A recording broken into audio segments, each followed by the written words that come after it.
नमो नमः। कैसे हो मित्रों? मेरे YouTube चैनल हिंदी न गुरु में आपका स्वागत है। संस्कृत संधि प्रकरण में पिछले वीडियो में हमने विसर्ग संधि के बारे में चर्चा की थी, सत्व उत्व विसर्ग संधि। आज हम रुत्व विसर्ग संधि की चर्चा करेंगे। रुत्व और विसर्ग लोग जो मुख्य रूप से दो और बाकी हैं उनके बारे में चर्चा करते हैं। तो सबसे पहले हम बात करें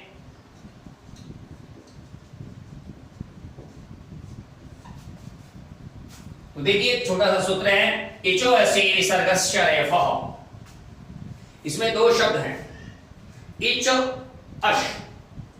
इच क्या है, अश क्या है? इचो अशी विसर्गस्य रेफः। तो इच और अश, इसका मतलब यह होता है कि विसर्ग से पहले इच हो और विसर्ग के बाद अश हो, तब क्या होगा? इच का मतलब क्या होता है? जैसे अच है, अच का मतलब होता है स्वरः, यानी समस्त स्वर। अब समस्त स्वर में क्या क्या आता है? फिर ई। तो अच की जगह यहां पर है इच, तो इसका मतलब ए इसमें नहीं है। तो इच का मतलब हो गया ए आ को छोड़कर अन्य स्वर, ए और आ को छोड़कर अन्य स्वर इच कहलाएंगे। तो इच के साथ विसर्ग हो और सामने हो अश प्रत्याहार, सामने अश प्रत्याहार हो तो विसर्ग का रेफ अर्थात र हो जाएगा। ये इसमें हमें ध्यान रखना है। प्लस के पहले ए और आ को छोड़कर अन्य कोई स्वर विसर्ग युक्त हो और उसके बाद अश प्रत्याहार हो। अश का मतलब होता है जैसे स्वर सारे आ जाते हैं और सघोष व्यंजन सारे आ जाते हैं अश प्रत्याहार में, वो सारे के सारे आ जाते हैं। यानी एक तरह से हम इसको यूं समझ सकते हैं कि ये सघोष वर्ण है। ऐसी स्थिति होने पर हमें विसर्ग का रेफ यानी र करना है। कैसे करें? जैसे मान लीजिए यहां पर एक उदाहरण दिया है, मुनिहि इति।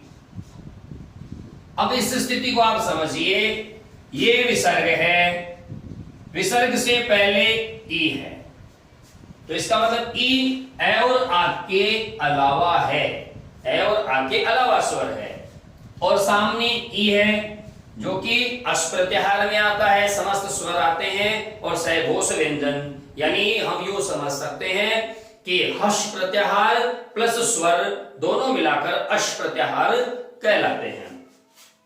दोनों स्थिति बिल्कुल सही चल रही है, तो विसर्ग का करना है हमें रे। जैसे हम विसर्ग का रे करेंगे हमारे पास शब्द हो जाएगा मुनि। इसमें तो कोई दिक्कत नहीं है क्योंकि हमने परिवर्तन विसर्ग में किया है। विसर्ग में हमने रे किया है, रे के सामने ह्स्व ई है, वो इसमें मिल जाएगी और हमारे पास नया शब्द बन जाएगा मुनिरिति। नया शब्द बन गया मुनिरिति। देखिए एक उदाहरण और देखते हैं हम। जब आगे बढ़ते हैं तो ये तैहि आगतम, तैहि आगतम। अब यहां पर आप ये प्लस का चिन्ह है, बाद में है आ अर्थात तो अश प्रत्याहार का कोई स्वर, कोई अवर्ण है। तैहि में तई, ये इसमें है आई जो ए और आ के अलावा स्वर है, तो इस विसर्ग का क्या करें हम? रे कर देंगे। रे करते ही हमारे पास ये तो है तई, विसर्ग का किया हमने रे, रे के सामने था आ जो इसमें मिल गया और शब्द बन गया तैरागतम। ये इसका शब्द बन गया। ठीक इसी प्रकार एक और देखिए, धेनुः गच्छति,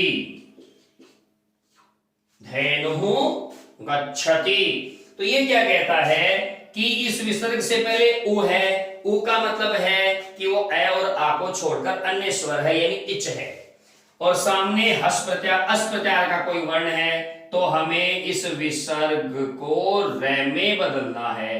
अब चूंकि सामने स्वर नहीं है, सामने व्यंजन है, सामने जो व्यंजन होगा तो जल तुम्बिका न्यायेन रेफस्य ऊर्ध्वगमनम, अर्थात जिस प्रकार पानी में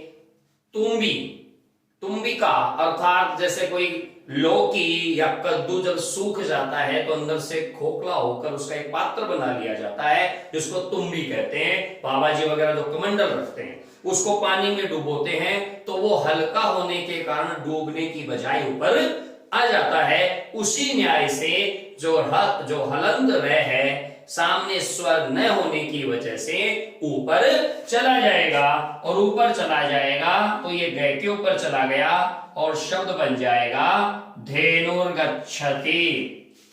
तो ये था ऋत्व का एक छोटा सा सूत्र। इजो असी विसर्गस्य रेफः, अर्थात इच विसर्ग युक्त हो और सामने अश प्रत्याहार हो तो हमें विसर्ग का रेफ अर्थात रे बनाना है। तो ये तो हो गई पहले सूत्र की बात। अब हम बात करेंगे इसका दूसरा सूत्र, वो क्या है? शस्जुषोरुः। शस्जुषोरुः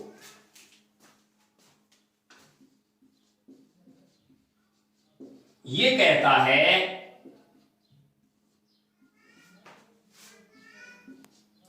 से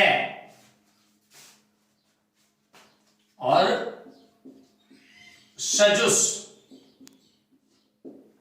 से और सजुस के विसर्ग का यानी श या से का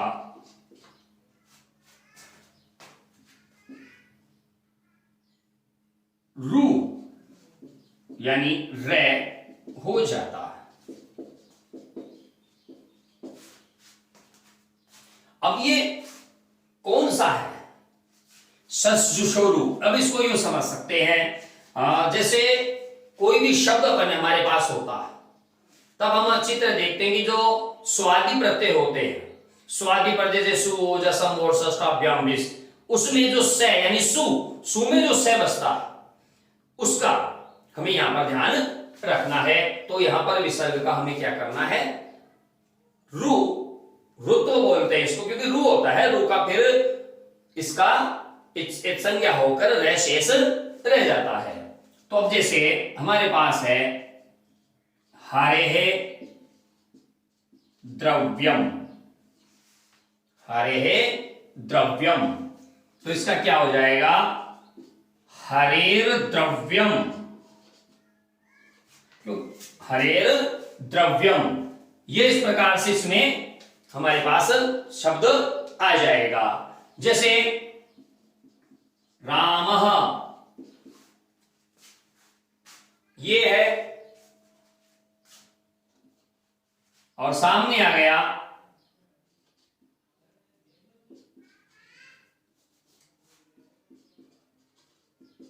गच्छति, ये आ गया सामने, तब क्या होगा? रामर गच्छति। और एक अकारांत के बाद अगर कोई व्यंजन वर्ण आता है तो उसका लोप भी हो जाता है, तो विकल्प से ये राम गच्छति भी बचता है। सजुष की बात करें, सजुष, तो पहले तो होगा सजुष का सजुहु और सामने आ गया भ्याम। जैसे ही आया तो हमने उसका विसर्ग, सह का विसर्ग का हमने क्या कर दिया? रे कर दिया, और ये बन गया सजुर्भ्याम, ये हो गया सजुर्भ्याम। तो इस प्रकार से हम आसानी से उसको रे में बदल सकते हैं। तो ये था सस्जुषोरु जो दूसरा सूत्र है। अब ऋत्व के बाद हम बात करेंगे विसर्ग लोप की। तो विसर्ग लोप किन परिस्थितियों में होता है वो भी आप देखिए। विसर्ग लोप, विसर्ग लोप का मतलब है ऐसी परिस्थिति जिसमें हमें विसर्ग का लोप करना पड़े। कौन सी परिस्थिति है जिसमें विसर्ग का लोप होगा? तो सबसे पहले बताऊं मैं, आतो असी विसर्गस्य लोप है। आतो असी विसर्गस्य लोपः। यह सूत्र कहता है कि अगर प्लस के पहले विसर्ग आ हो, सॉरी प्लस के पहले आ हो और सामने अश प्रत्याहार हो, तब विसर्ग का हमें लोप करना है। कैसे करना है विसर्ग का लोप, ये आप देखिए। जब विसर्ग लोप की जब हम बात करते हैं तो जैसे इसको पहले इसको समझेंगे। आत विसर्ग युक्त हो और सामने अश प्रत्याहार हो। अश प्रत्याहार का मतलब हो गया सघोष वर्ण। सघोष वर्ण का मतलब हो गया सारे स्वर, तीसरा चौथा पांचवा वर्ण य, र, ल, व और है, ये सघोष वर्ण है। इनमें से कोई एक आ जाए और पहले आत है, आत का मतलब आ है और आ विसर्ग युक्त है, सामने अश है, तब हमें इस विसर्ग का लोप करना है, इसको गायब करना है। कैसे करेंगे वो देखिए आप। वृद्धः, वृद्धः यान्ति, ये एक हमारे पास स्थिति है। तो हम क्या देखते हैं, विसर्ग आ के साथ है, विसर्ग आ के साथ है, सामने यह है, यह का मतलब अश प्रत्याहार का वर्ण है, तब हमें यहां पर विसर्ग का लोप करना है और शब्द बन जाएगा वृद्धा यान्ति। उसी प्रकार मान लीजिए यहां पर शब्द है बालः हसन्ति। ये शब्द है हमारे पास बालः हसन्ति। तो हम देख सकते हैं कि विसर्ग के साथ आ है और सामने ह जो कि अस प्रत्याहार का वर्ण है, इस वजह से यहां ये हो जाएगा बाला हसन्ति। और भी देखिए स्वर भी हो सकता है, तो एक उदाहरण और लेते हैं हम, बालः अत्र। तो सामने स्वर है जो कि अश प्रत्याहार में आता है, तो हम यहां पर इसका भी क्या कर देंगे, विसर्ग का लोप कर देंगे। और विसर्ग का लोप होने के बाद पुनः संधि नहीं होती है। विसर्ग का लोप होने के बाद पुनः संधि नहीं होती है, यह भी हमें ध्यान रखना है। तो आतो असी विसर्गस्य लोपः सूत्र कहता है कि अगर विसर्ग आत यानी आ से युक्त हो और सामने अश प्रत्याहार अथवा सघोष वर्ण में कोई वर्ण हो, तो हमें विसर्ग का लोप करना है। तो यह हो गया विसर्ग का लोप।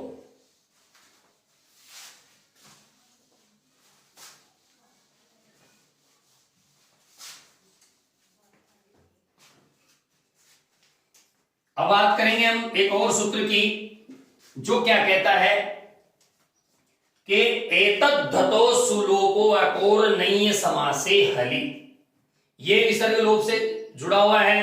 एतद् धतो सुकोर नय्य समासे सुलोपो अकोर नय्य समासे हलि। एतद् धतो, इसमें एतत् और तत् दो शब्द हैं, एतत् और तत् दो शब्द हैं। सुलोपो अकोर नय्य समासे हलि।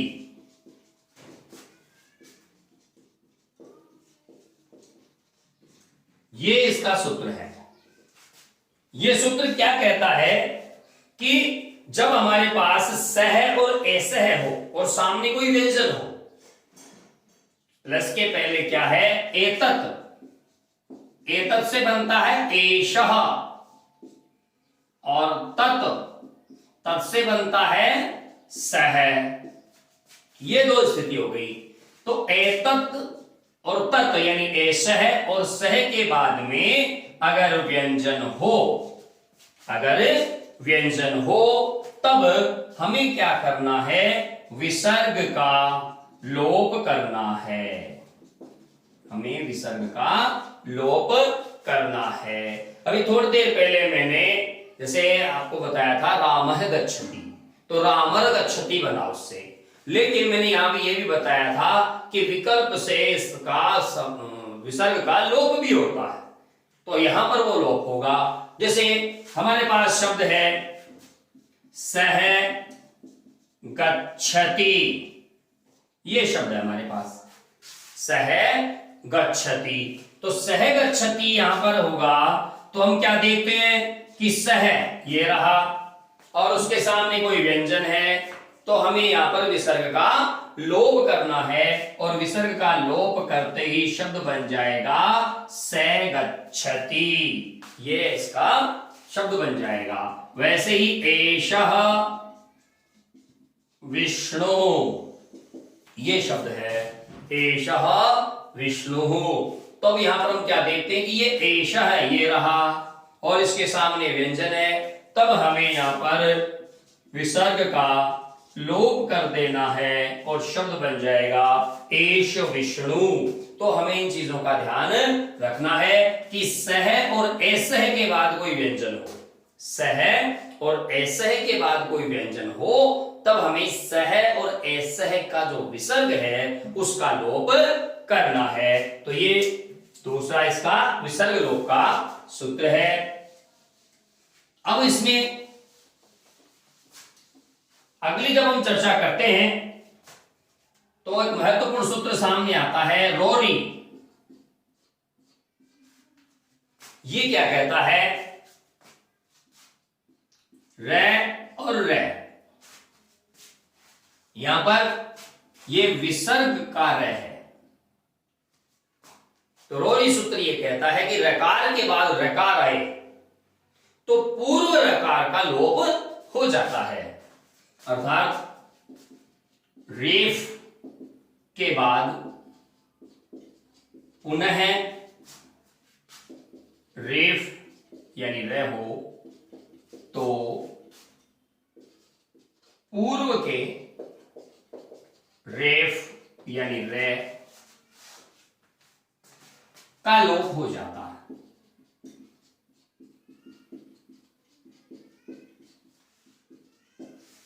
ये इसमें इसका हमें ध्यान रखना है। कैसे हो जाता है, जैसे मान लीजिए हमारे पास शब्द है निहि रोग है। अब निहि निरुपसर्ग से है, तो निरुपसर्ग से है तो ये हो जाएगा निर रोग है, ये हो गया निर रोग है। ऐसी स्थिति में क्या हुआ कि रेफ के सामने रेफ हो गया तो इसका हो जाएगा नी रोग है, ये इसका रूप बन जाएगा। लेकिन ये सूत्र अकेला काम नहीं करता, इसके साथ एक सूत्र और भी है। वो कौन सा है, वो है ढ्रलोपे पूर्वस्य दीर्घोणः। ये सूत्र कहता है कि ढ एवं रे का लोप होने पर,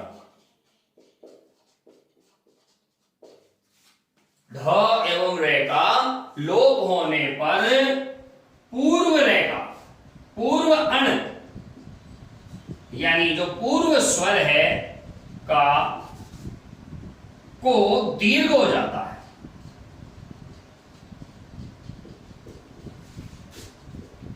को दीर्घ हो जाता है। तब हम क्या देखते हैं कि जैसे वैसे यहां पर हमने देखा कि इस रे से पहले नी में ई है यानी अण है, अ ई उ री रिक ऐ उण, ए ई उ तीन है, अण प्रत्याहार में तीन आते हैं, अ ई उ ऐ उण रील रिक, तो रील रिक में तो अक में आ गया, तो अण में तीन ही है, अ ई उ। अगर अ ई उ ये तीन है रे से पहले तो उनका हमें दीर्घ करना है, तो यहां पर हम वापस लेते हैं, देखो इसी को ही, नी रोगः। तो हमने सबसे पहले रोरी सूत्र ने क्या करा कि नी रोग है, तो ढर लोपे पूर्व से दीर्घ गुण क्या कहता है कि आपने रे का अगर लोप कर दिया है तो जो पूर्व का अण है उसको दीर्घ बनाइए, और दीर्घ बनाते ही शब्द हो जाएगा निरोगः। ऐसे ही जैसे उढ़, ऊढ़,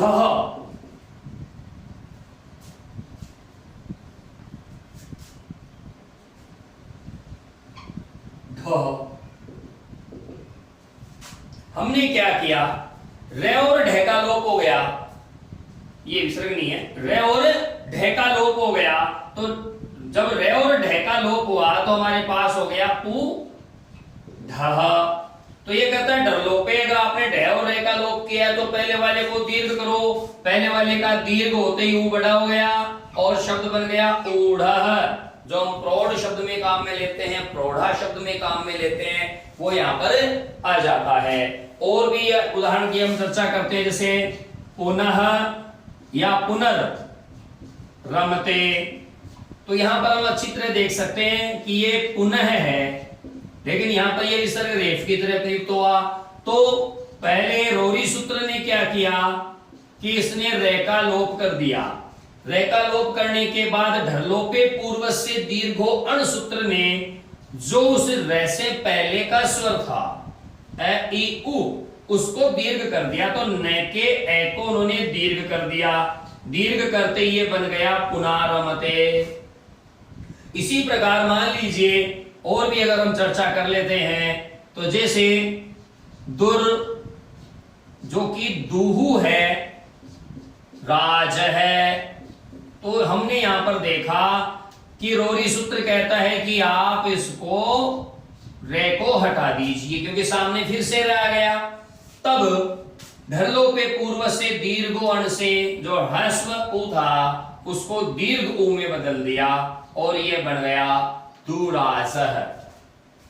तो नीरवः, निरोगः, जैसे निर रस है, तो रोरी ने तो इसका लोप किया तो ये बना नी रस है, और ढल लोपे पूर्व से दीर्घ अण ने न के ई को दीर्घ बना दिया और ये शब्द बन गया नीरसः।